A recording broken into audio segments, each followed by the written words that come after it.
Bonsoir à tous. À la une de ce journal, l'indignation et la colère du professeur Maurice Kamto après avoir passé un mois en résidence surveillée sans aucune notification légale. Il a bravé l'interdiction de sortie de sa résidence pour s'insurger contre une telle séquestration et surtout le refus des gendarmes et policiers de laisser passer des femmes militantes du MRC venues lui apporter leur soutien moral et des vivres frais. Vous verrez au cœur de ce journal comment cette mobilisation des femmes a ébranlé le dispositif sécuritaire autour de sa résidence à Yaoundé. Et toujours dans la capitale, les moyens déployés par le gouvernement pour soutenir l'économie camerounaise sont insuffisants. C'est du moins ce que révèle le président du JICAM. Lors du Cameroun Business Forum, les chefs d'entreprise ont exhorté le gouvernement à aller plus loin pour mettre sur pied un véritable plan de relance de la croissance économique. Une croissance en berne depuis le déclenchement de la crise anglophone et la survenance de la crise sanitaire. Vous les écouterez au cœur de ce journal.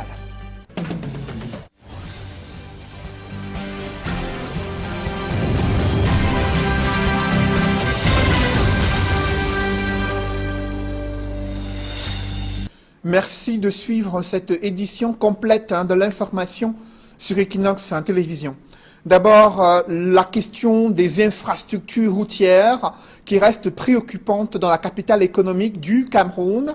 À l'entrée est, la question relative au réaménagement et la construction d'un pont sur la Dibamba se pose avec acuité. Le maire de la ville l'a fait savoir au ministre des Travaux publics. Emmanuel Nganou-Djumessi s'est rendu à Douala afin de faire le point sur les travaux d'aménagement routier sur la pénétrante Est, des travaux qui étaient aux arrêts depuis la survenance de la crise sanitaire, une reprise qui intervient à quelques mois du Chan. Il faut préciser que ces travaux se déroulent au moment où le chantier relatif au stade de Japoma est presque achevé, mais la question de la mobilité urbaine est loin d'être réglée. Reportage Jean-Paul Chouniat. Les travaux de génie civil sur la pénétrante est de la ville de Douala, à l'arrêt depuis mars 2020 en raison de la pandémie Covid-19. Les usagers de cette route et les riverains continuent de parcourir leur chemin de croix d'entre d'interminables files d'embouteillage, du marché Ndokpassi jusqu'au pont sur le fleuve Dibamba. C'est tellement pénible parce que de 3 mois qu'on dit qu'on doit finir la route, le tronçon aussi. Je ne pense pas. Je ne pense pas parce que tout le temps nous vivons ce qu'avec comme vous voyez là. Les travaux vont au pas de tortue puisque depuis plus d'un an qu'on nous a déguerpis, il n'y a pas un avancement considérable. On n'est nulle part. Nous sommes toujours dans l'attente. Vous croyez que ces travaux ne vont pas s'achever? Moi je doute très fort. Puisque je passe la majorité du temps avec les conducteurs d'engins ici, ils ne font presque rien. Comme tout à l'heure, depuis le matin, vous ne voyez pas ce qu'ils ont fait. Arrivé à Douala pour voir l'effectivité du redémarrage des travaux il y a 2 semaines, le ministre des Travaux publics confirme lui-même le calvaire des habitants et usagers dans cette partie de la capitale économique, Douala. Je l'ai vécu. Je ne peux pas le vivre moi-même et m'interdire de prendre la décision puisque c'est moi qui vais la prendre. Donc j'ai vécu la densité du trafic avec l'étroitesse de la route. Il faut donc l'élargir. Relancé dans l'urgence, sous la pression de la phase finale du championnat d'Afrique des Nations qui arrive à grande enjambée, le ministre des Travaux publics demande aux entreprises Razel et McGill d'accélérer à fond les travaux et livrer cette route 1 mois avant le coup d'envoi du Chan 2021. Le gouverneur vient de le rappeler qu'il va suivre. Donc, il vous appartient de démultiplier les équipes, les ateliers pour qu'au 15 décembre 2020, les travaux d'urgence pérennisables, donc capitalisables, soient livrés au 15 décembre 2020. Le compte à rebours est donc lancé. Razel et McGill épargneront-ils les Camerounais d'un glissement de date dans la livraison de la pénétrante est de la ville de Douala, devant accueillir la compétition africaine dès la 2e semaine de janvier 2021? Rendez-vous le 15 décembre 2020. Parole de Nganou-Djumessi. On dit que la chambre va se jouer. La chambre va se jouer. Ça va se jouer avec les routes. Bon, si ça devait marcher normalement, les gens de la SONET devaient être sur le terrain pour nous prouver que normalement ils sont en train de faire le travail. Puisque normalement, quand on commence aujourd'hui, demain, on sort. Peut-être seulement encore des moyens. Assistant à cette visite du patron des travaux publics, le maire de la ville de Douala pose l'équation sans réponse de la traversée difficile du pont sur le fleuve d'Ibamba. Je crois que c'est extrêmement important que jusqu'au pont, au moins jusqu'au pont,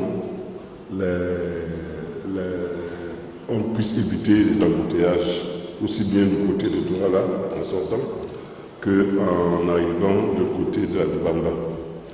Bien entendu, le pont restera peut-être à un moment ou l'autre un goulot d'étranglement, mais ça c'est une autre affaire. Je crois que ce n'est pas ce qui est à l'ordre du jour aujourd'hui. Le big boss des travaux publics, le ministre Nganou Djoumessi, lâche la solution inattendue pour en finir avec l'engorgement à la traversée du fleuve d'Ibamba. Monsieur le maire, nous avons dans notre programmation de dédoubler le pont Sunakibamba. Donc le pont Sunakibamba va être reconstruit pour éviter cette sorte d'effet entonnoir que nous aurons là-bas. On a 3 fois 2 voies, mais qui deviennent moins d'une fois au niveau du pont. Donc sa programmation est bien prévue avec le concours technique et financier de notre partenaire Magic. Tous les usagers de la route ont donc désormais les oreilles tendues vers Yaoundé pour la date du lancement du chantier de construction d'un nouveau pont sur le fleuve d'Ibamba, reliant ainsi en grand format le département du Vouri à celui de la Sanaga maritime. Après être sorti de la ville de Douala, vous faites partie de ces usagers automobilistes et voyageurs qui rencontrent des difficultés sur la route nationale numéro 3. Elle est parsemée de nids de poules qui compliquent la circulation et souvent causent de nombreux accidents. Des travaux en régie s'y déroulent afin de boucher ces nids de poules, mais ils sont tellement nombreux, relèvent plusieurs usagers, mais le gouvernement dit avoir mis le pied à l'étrier afin d'aménager cette route qui sera cruciale durant la compétition sportive à venir, le CHAN prévu en janvier 2021. Évocation avec Marcelin Gransop et Élisée Bogba. Sur la route nationale numéro 3, des engins et ouvriers sont à pied d'œuvre.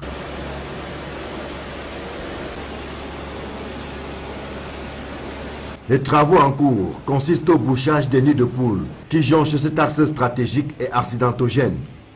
Nous avons eu mandat de boucher les nids de poules entre Ala et le pont d'Andoupé. Ça fait 107 km. On le bouche à travers le traitement, ce qu'on appelle le traitement, à une émission en rupture rapide. Donc ça veut dire quoi en rupture rapide? Ça veut dire que 15 minutes après l'intervention, le travail est ouvert à la circulation et il n'y a pas de problème. Les travaux qui s'exécutent sur une distance de 105 km entre Aala et le pont de Ndoupé intègrent également l'entretien mécanisé et le cantonnage. Des travaux exécutés en régie par la Brigade nationale logée au ministère des Travaux publics. Vous savez, nous avons déjà passé le témoin aux collectivités. Dans le cadre de la décentralisation, le ministère des Travaux publics a retrocédé aux communes le cantonnage. Étant donné que ce travail traîne et que cet axe stratégique est accidentogène, il était de bon temps que nous-mêmes nous prenions la main afin d'exécuter ce que vous voyez là. En dépit des pluies diluviennes qui s'abattent dans la région du centre, les travaux se déroulent à un rythme satisfaisant, comme a pu le constater le ministre des Travaux publics. Emmanuel Nganou Djoumessi est venu s'assurer que les travaux en cours s'exécutent dans les règles de l'art et avec la célérité attendue. Effectivement, nous avions un cantonnage mécanisé et manuel sur l'axe. Le mécanisé, ça dit qu'il y a une niveleuse qui passe, des blés, et la pelle chargeuse, comme vous avez vu, vient nettoyer et charge ce débris dans le camion qui est déposé à un endroit agréé. Durant les travaux, 3 mois, nous sommes à peu près à 42,5% d'avancement des travaux pour un délai consommé de 32,5%. La nationale numéro 3, Yaoundé-Douala, fait partie du triangle de la mort. Les nombreux accidents qui s'y produisent exigent qu'une attention particulière lui soit accordée. Le bouchage des nids de poules, le cantonnage et la pose de signalisation, à la fois verticale et horizontale, sont autant d'actions à encourager au regard de l'important trafic dont cet axe est l'objet, surtout les week-ends. Sur la route nationale numéro 15, la situation est moins reluisante, notamment l'axe Ntui-Ngila, du fait du mauvais état de la route, des véhicules s'embourbent, perturbant ainsi le trafic sur cet axe routier, là où des grumiers dictent leurs lois. Les autorités municipales ont fait le constat. Les travaux d'aménagement routier sont aux arrêts, au grand désarroi des populations. Reportage Charles Melingui et Marcelin Gansop. Pris au piège de nombreux bourbiers, ces automobilistes sont loin d'imaginer que le pire est encore devant eux. Nous sommes sur la nationale numéro 15, entre Ntui et Ngila, à peu près 45 km de calvaire. Ici, ce sont les grumiers qui dictent la loi. Et il suffit qu'un seul s'embourbe ou tombe en panne pour que la route soit complètement coupée. Las d'attendre une hypothétique solution. Les plus courageux vont tenter de se frayer un chemin, à leur risque et péril bien sûr. Un exercice dangereux auquel d'autres n'osent pas se soumettre, au point d'être rattrapés par la nuit. La route de la nationale numéro 15 que vous connaissez, qui devrait aujourd'hui être déjà à sa phase de finition, n'a même pas démarré. Après le départ de l'Evo, nous souffrons parce que cette société n'a pas réalisé le travail comme il se devait et on a résilié le contrat. Les populations souffrent. Après la défaillance de la première entreprise, l'urgence de la reprise des travaux de construction de cette partie de la nationale numéro 15 se pose plus que jamais avec acuité. Je voudrais déjà dire que la situation de la route est une situation qui va bientôt se décanter parce que le gouvernement de la République, après avoir résilié le contrat avec le prestataire Levo, a relancé le marché. Et dans les jours qui suivent, un nouveau prestataire sera là qui va réaliser avec manière les travaux de la nationale numéro 15, surtout le tronçon qui est entre Ntui et Mankin, qui fait problème actuellement. La tournée du maire de Ntui offre l'occasion aux populations d'exposer leurs souffrances quotidiennes, lesquelles ne se limitent pas au mauvais état de la route. Au village Osombe par exemple, les infrastructures scolaires n'ont pas bonne mine. Leur réhabilitation est une priorité absolue. C'est un village pionnier et qui a beaucoup souffert en ce qui concerne l'éducation. Vous n'avez qu'à voir derrière moi ce que représente l'école publique de Sombe. 2021 est dédié à Osombe. Pour les fonds de la dotation de la décentralisation, nous avons réservé au village Osombe 50 millions. 2 salles de classe équipées avec bancs et puis un forage équipé au niveau de cette école. Cette descente sur le terrain a offert l'occasion au chef de l'exécutif municipal de Ntui d'interpeller les forces vives de la commune afin qu'elles coalisent pour sortir leur contrée du sous-développement. Parce que tant que nous ne sommes pas rassemblés, l'idée du développement ne peut pas passer. Vous savez, derrière le rassemblement, il y a beaucoup de communication et beaucoup de propositions qui permettent à ce que des idées nouvelles puissent germer et permettre que notre cité soit en développement continuel. Lorsqu'il n'y a pas ce rassemblement, nous sommes toujours dans des problèmes de sous-développement. L'enclavement est la source de la plupart des difficultés que rencontrent les populations de Ntui. Celles en particulier dont les habitations et les plantations sont situées le long de la nationale numéro 15, Bois du Noir au quotidien.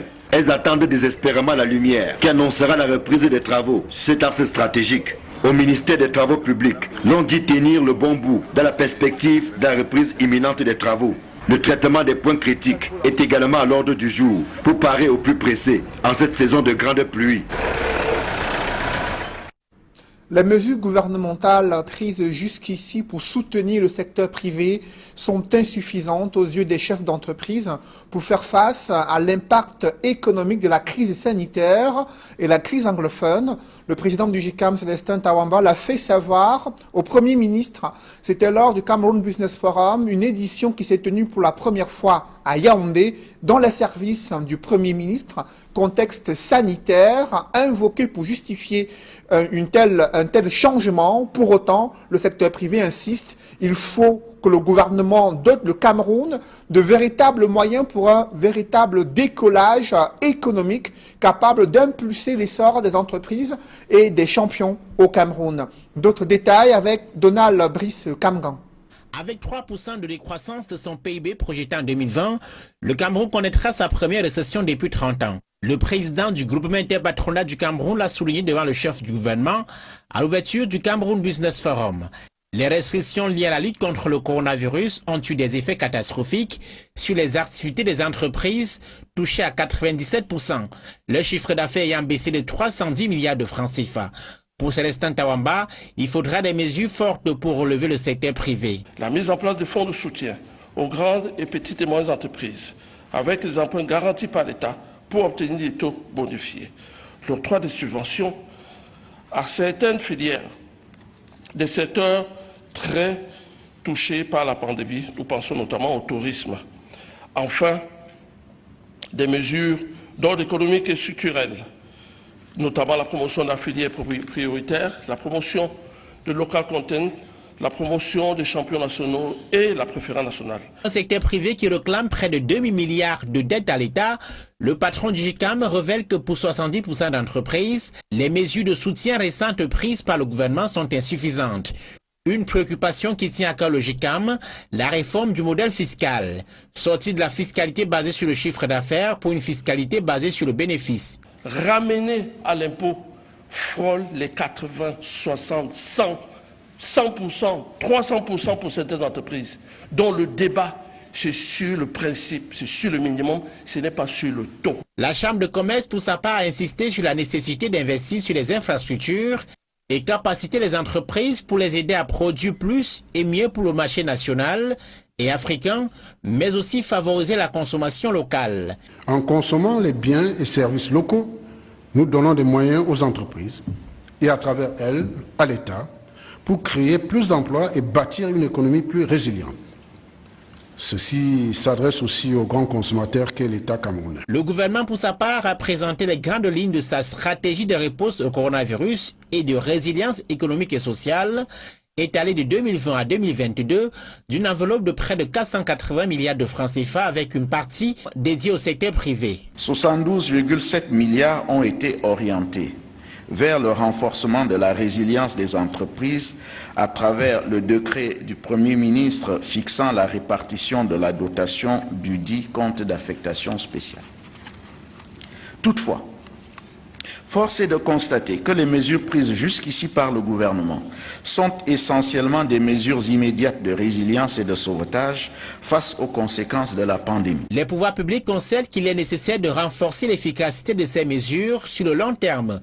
À 11 ans d'existence, la centaine de recommandations du Cameroun Business Forum sont loin d'améliorer le climat des affaires au Cameroun. Le Covid-19 a aggravé les plaintes du secteur privé cette année. Et précisons que le Cameroun a bénéficié d'une centaine de millions de francs CFA relatifs aux facilités de crédit élargies dans le cadre d'un accord entre le Fonds monétaire international et l'État du Cameroun.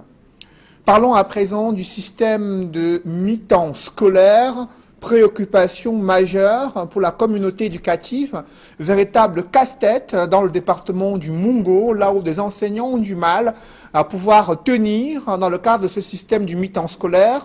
D'autres n'ont plus de soucis afin d'interpeller les élèves sur le respect des mesures barrières.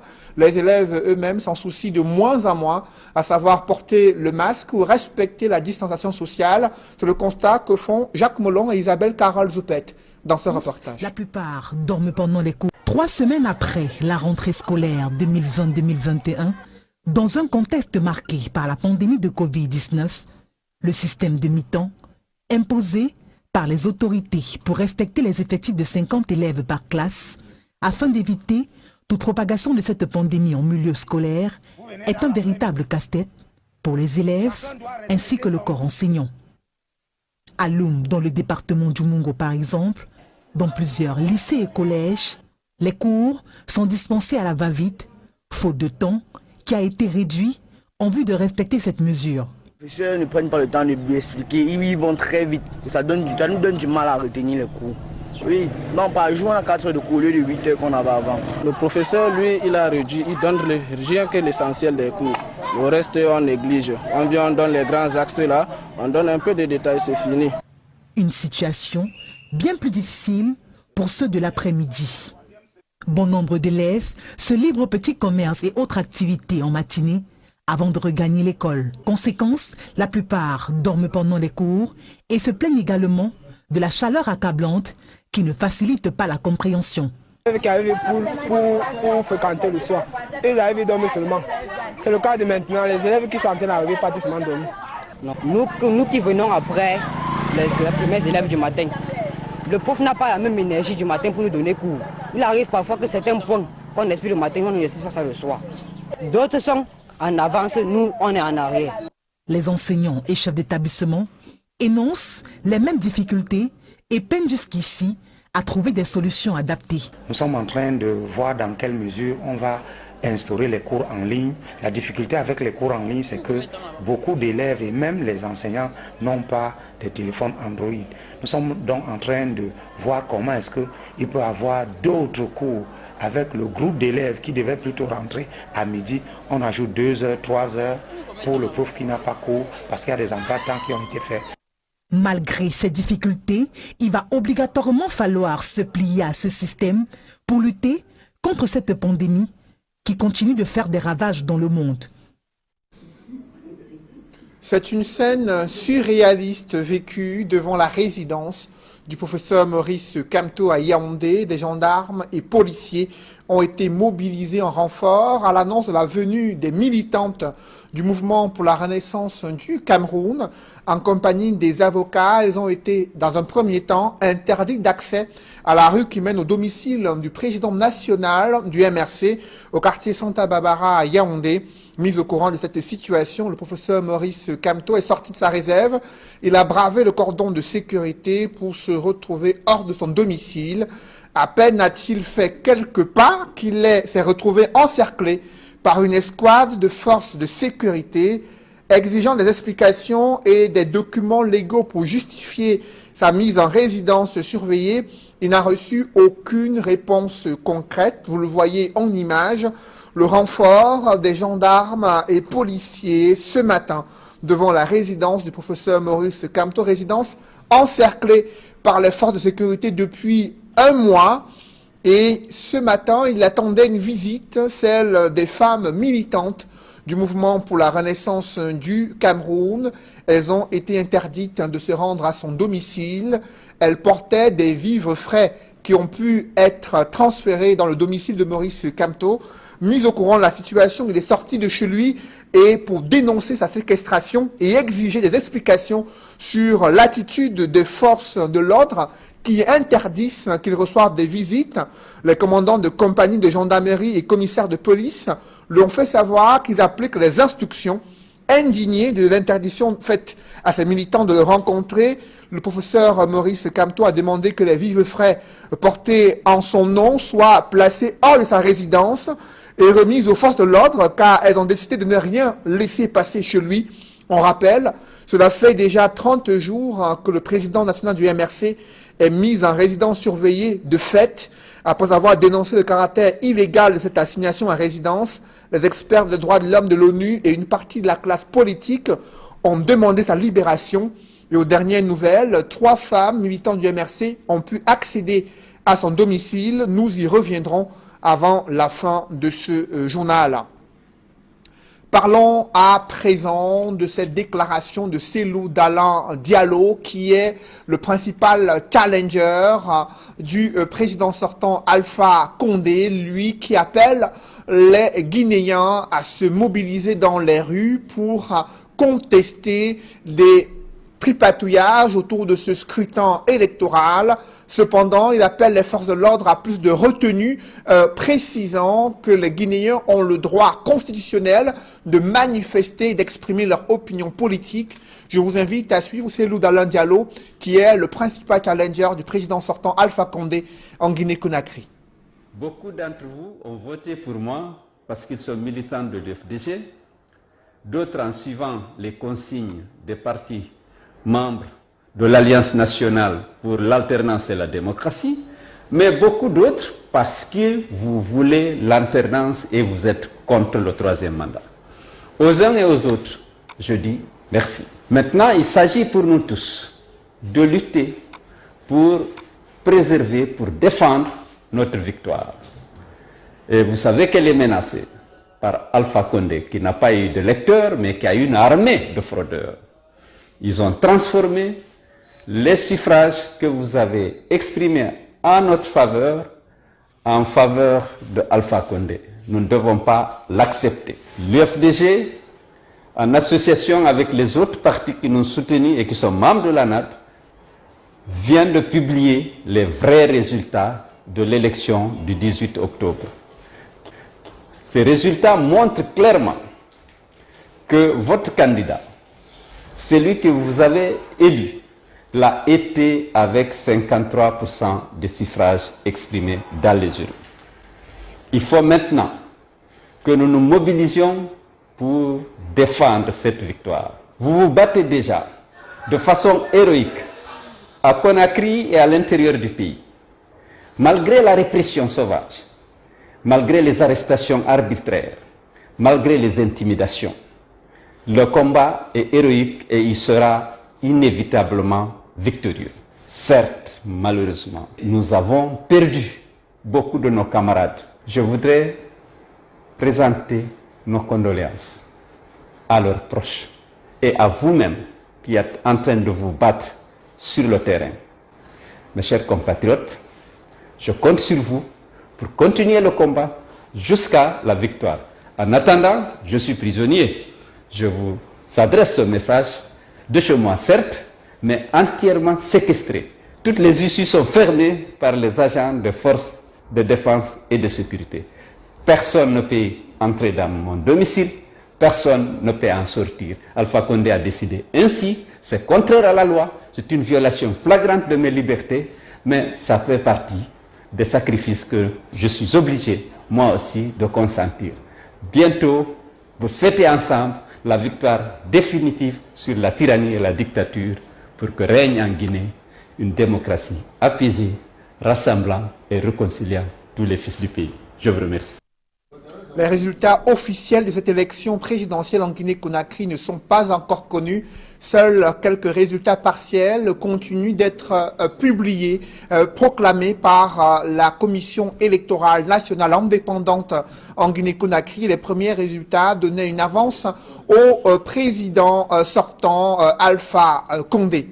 Évoquons à présent la situation en Côte d'Ivoire avec la mobilisation de ce tandem qui est Henri Konan Bédié et Pascal Affi-N'Guessan, qui conditionnent toujours la participation à ce processus électoral, notamment aux travaux de la commission électorale indépendante, laquelle doit déjà statuer sur le processus électoral au moment où la campagne se tient dans des conditions plus ou moins difficiles, avec des violences décriées dans certaines parties de la Côte d'Ivoire. Je vous invite à suivre le porte-parole d'Henri Konan Bédié qui évoque comment l'opposition, du moins les candidats à cette élection présidentielle, à savoir Henri Konan Bédié et Pascal Affi-N'Guessan, comptent se comporter à l'approche du scrutin présidentiel prévu le 31 octobre prochain.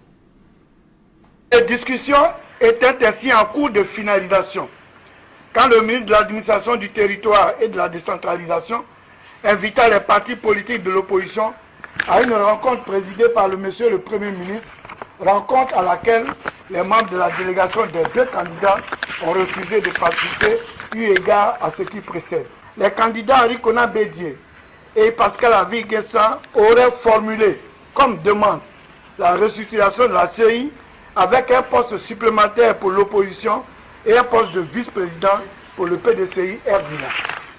Cette affirmation erronée est une manipulation des échanges de la rencontre du 18 octobre 2020, au cours de laquelle les candidats Henri Konan Bédié et Pascal Affi-N'Guessan n'ont à aucun moment formulé une telle demande.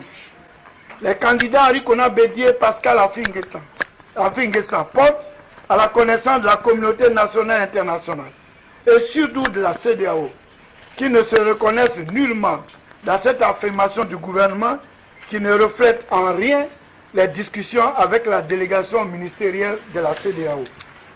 Les candidats Henri Konan Bédié et Pascal Affi-N'Guessan maintiennent leur mot d'ordre de désobéissance civile pour le retrait de la candidature anticonstitutionnelle et illégale d'Alassane Ouattara, la réforme de la CEI et du Conseil constitutionnel, l'audit international de la liste électorale, le retour des exilés notamment les présidents Laurent Gbagbo, Guillaume Soro, le ministre Charles Blé Goudé, la libération des prisonniers politiques. Les candidats Henri Konan Bédié et Pascal Affi-N'Guessan réitèrent leur demande de médiation internationale dans le conflit ivoirien.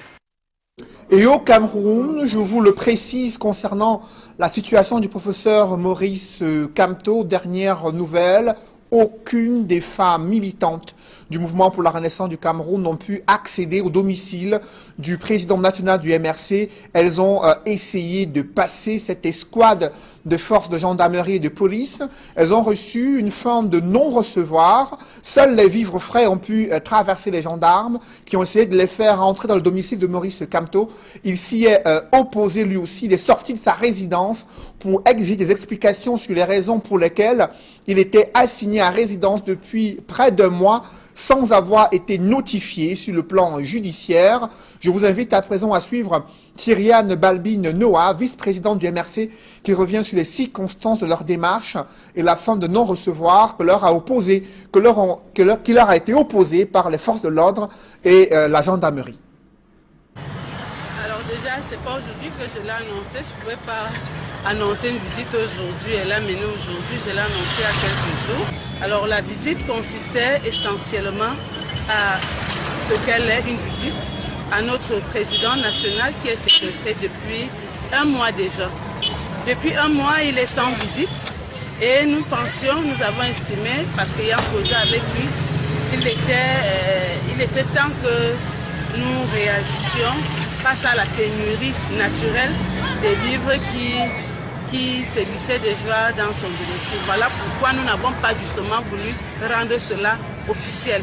Nous n'avons pas pu rencontrer le président. Alors, tel que nous avons organisé la délégation, vous dites bien que nous avons eu l'aval, ayant travaillé avec les avocats, parce que selon les dernières recommandations, toute visite au président national, Maurice Kamto, devrait être autorisée par le DGSN et l'OCED et bien sûr conduite par les avocats, ce que nous avons fait.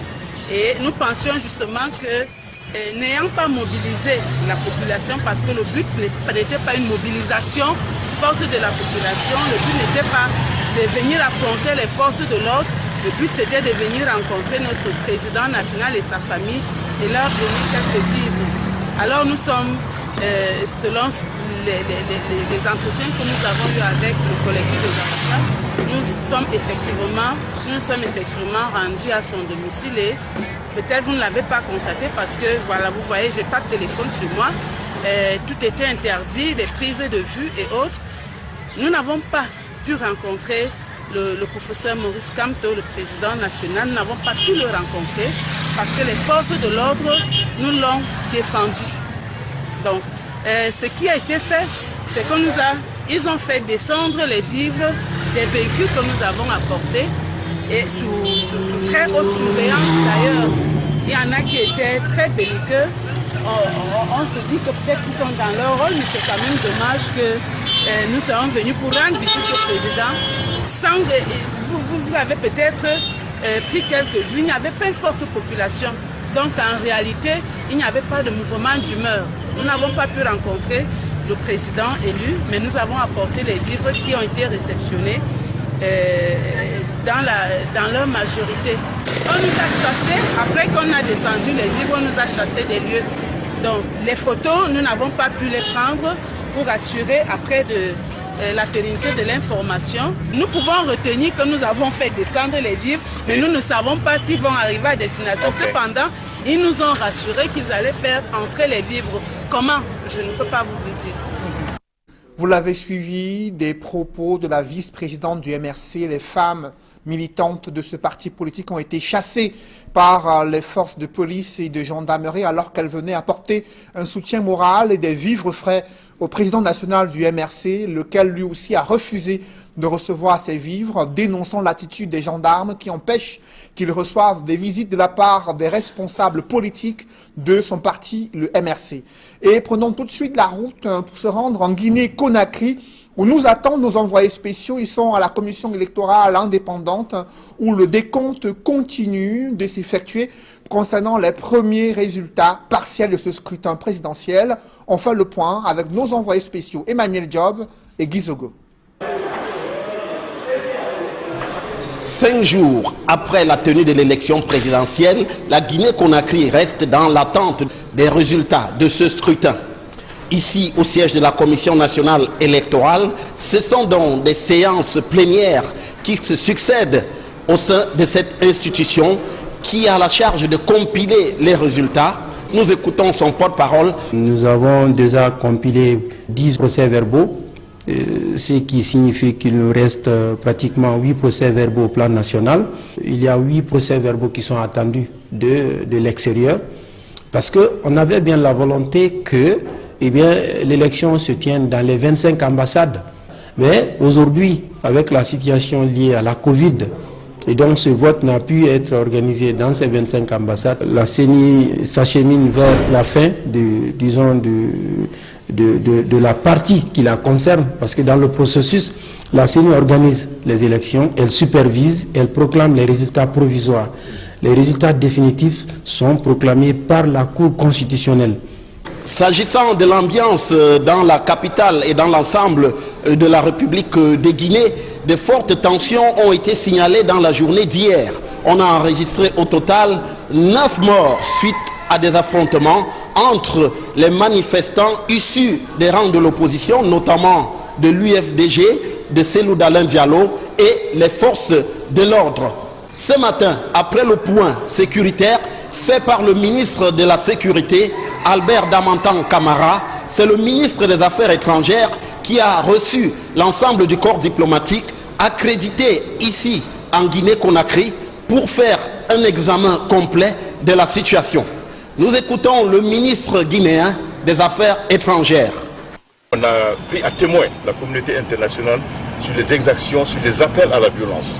Ce qui est paradoxal, c'est qu'au même moment où M. Cellou Dalein appelle à la résistance ou à la violence, ses représentants sont à toutes les étapes du processus électoral à la CENI. Donc, nous avons appris aussi l'existence d'un logiciel qui est tombé du ciel. On ne sait pas d'où, et qui a la capacité d'avoir accès à tous les bureaux de vote dans les villages les plus reculés, je ne sais pas avec quel réseau, qui fait remonter les informations. Dans la foulée du ministre des Affaires étrangères, le ministre de la Justice s'est également exprimé en insistant notamment sur l'opportunité pour le gouvernement d'exercer des poursuites judiciaires contre les auteurs des violences. Nous ne sommes pas dans une république bananière. Nous sommes dans un État souverain qui a ses règles et nous sommes en matière de compétition électorale.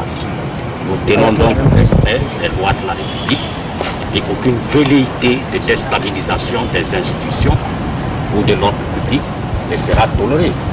Et l'État prendra toutes les mesures pour faire régner l'ordre et la sécurité dans le strict respect des lois. Conakry et l'ensemble de la Guinée restent donc dans l'attente des résultats, dans une ambiance teintée d'optimisme, mais aussi de beaucoup d'inquiétude. À Conakry, pour Equinox Télévision, Emmanuel Job, Guy Zogo. Un public reportage dans ce journal. La Société anonyme des brasseries du Cameroun célèbre l'excellence scolaire. Des dons des bourses scolaires ont été offertes aux meilleurs élèves dans la région du centre. Un reportage. One goal! One goal! Nous sommes à l'école primaire du groupe olympique de Yaoundé. En ce 14 octobre 2020, journée de l'excellence scolaire, le groupe SABC a décidé de primer. Dans la liste des fournitures, donc, ça nous permet d'économiser aussi. Ça nous permet de faire un peu d'économie sur les dépenses futures. Outre les élèves du groupe scolaire olympique, le lycée technique de Colbison et le complexe scolaire Sidi Fella Mimboman, tous à Yaoundé, ont également bénéficié de l'élan du groupe SABC et se sont vus dotés de 18 ordinateurs de bureau, 3 laptops, ainsi que 3 imprimantes, un switch et un scanner. Ce que nous venons de vivre est presque inédit, et puisque cela se passe après quelques jours de la rentrée. Et nous pensons ici que c'est un soulagement très important pour nos parents. Nous voulons saluer ici le partenariat Minédub, SABC ou alors SABC Minédub. Nous souhaitons que cela continue de l'avant. Cette caravane que nous avons démarrée du côté de Lumkonsamba le 8 octobre va à la fin encourager 1500 écoliers du primaire qui ont obtenu les moyennes qui oscillent entre 15 et 19 sur 20. C'est la concrétisation de l'engagement du groupe SABC qui accompagne le développement du Cameroun et qui dit développement dit formation de qualité, éducation de qualité. Ces nouvelles actions du groupe SABC rappellent une fois de plus son attachement indéfectible à la promotion d'une éducation camerounaise de qualité, socle du développement du pays dans lequel le leader agro-industriel camerounais est engagé depuis plus de 70 ans. Mesdames, Messieurs, c'est la fin de ce journal. Alors, merci de l'avoir suivi. Juste après cette édition de 20h, retrouvez Serge Alain Autou et ses invités pour le débrief du journal sur le plateau d'Equinox Soir. Serge Alain. Des femmes du mouvement pour la renaissance du Cameroun n'ont pas pu avoir accès à leur leader. Ce soir, c'est à Santa Barbara, à Yaoundé. Elles ont pourtant essayé de s'y rendre au domicile du président national du mouvement pour la renaissance du Cameroun. Les gendarmes et les policiers les ont chassés, pour reprendre les mots utilisés par la vice-présidente du MRC. Seuls les vivres frais qu'elle transportait ont pu passer entre les mailles du filet pour se rendre au domicile de Maurice Kamto. Celui-ci est sorti de chez lui, bravant l'interdiction de sortie de sa résidence pour exiger des explications aux gendarmes et policiers sur les raisons pour lesquelles ils ont interdit ces différentes visites. En réponse, ils disent respecter les instructions, mais aucune notification légale sur les raisons d'une assignation à résidence qui dure depuis 30 jours. Critique ainsi le professeur Maurice Kamto. Vous avez suivi la vice-présidente du MRC qui a déploré cette attitude des forces de l'ordre. Voilà, madame, monsieur, c'est dans l'essentiel Equinox Soir, deuxième partie. Bonne soirée à vous, Cédric. Bonne soirée à vous, Serge Alain. Bon week-end à vous. Bon week-end également à vous. Madame, monsieur, dans un instant, la suite, Equinox Soir.